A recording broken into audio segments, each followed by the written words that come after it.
అవమానించాడు. అదే సభలో విజయలక్ష్మి గారు, విజయమ్మ గారు అదే సభలో ఉంటే కన్నీళ్లు కూడా పెట్టుకుంది. అలాంటి వాడు బొత్స నా తండ్రితో సమానం అని చెప్పారు మీరు. ఆయన మీకు బంధువు.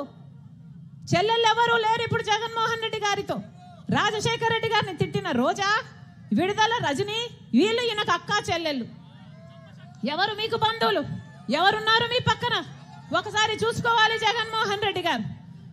నేను ప్రజలకు మేలు చేయడానికి నాకు అధికారం ఇచ్చారు అంటున్నారే, మరి మీకు ప్రజలకు మేలు చేయాలి అన్న ఉద్దేశం ఉంటే ప్రత్యేక హోదా గురించి ఒక్క ఉద్యమమైనా ఎందుకు చేయలేదు 5 సంవత్సరాలుగా? పోలవరం ప్రాజెక్టు గురించి ఎందుకు కొట్లాడలేదు 5 సంవత్సరాలుగా? రాజధాని ఎందుకు కట్టలేదు 5 సంవత్సరాలుగా? పులివెందలో నిలబడి మాట్లాడుతున్నారే, కనీసం కడప స్టీల్ ఫ్యాక్టరీ ఎందుకు రాలేదో, ఎందుకు చేయలేదో కనీసం అదైనా ఆలోచన చేస్తున్నారా? మీరా రాజశేఖర రెడ్డి గారి గురించి మాట్లాడేది? ఇదే జగన్మోహన్ రెడ్డి గారు చెప్తున్నారే, Congress party CBI charge sheet లో రాజశేఖర రెడ్డి గారిని చేర్చింది అని.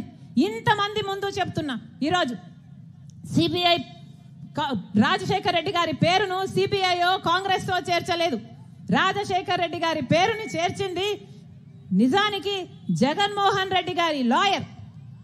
జగన్మోహన్ రెడ్డి గారి లాయరే రాజశేఖర రెడ్డి గారి పేరు నిజానికి సిబిఐలో లేకపోతే జగన్మోహన్ రెడ్డి గారు ఈ కేసులో నుంచి బయటపడడం చాలా కష్టము అని తెలిసి, రాజశేఖర రెడ్డి గారి పేరు ఉండకపోతే జగన్మోహన్ రెడ్డి గారు ఈ కేసులలో నుంచి ఎప్పుడు బయటపడ్డు అని రాజశేఖర రెడ్డి గారిని పేరును స్వయంగా జగన్మోహన్ రెడ్డి గారి లాయరే, సుధాకర్ రెడ్డి అనే లాయరే రాజశేఖర రెడ్డి గారిని చేర్చమని హైకోర్టులో, సుప్రీంకోర్టులో పిటిషన్ వేసి మరీ చేర్పించారు.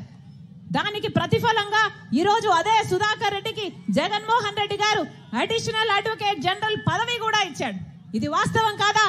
ఇది వాస్తవం కాదా? జగన్మోహన్ రెడ్డి గారు ప్రజలకు సమాధానం చెప్పాల్సిన అవసరం ఉంది. అంతేకాదు, మమ్మల్ని తిట్టిపోస్తున్నారే పగలు రాత్రి, ఒకసారి మిమ్మల్ని మీరు పరీక్ష చేసుకోండి. ఈరోజు సౌభాగ్యమ్మ సైతం ఎందుకు ఇచ్చారు టికెట్?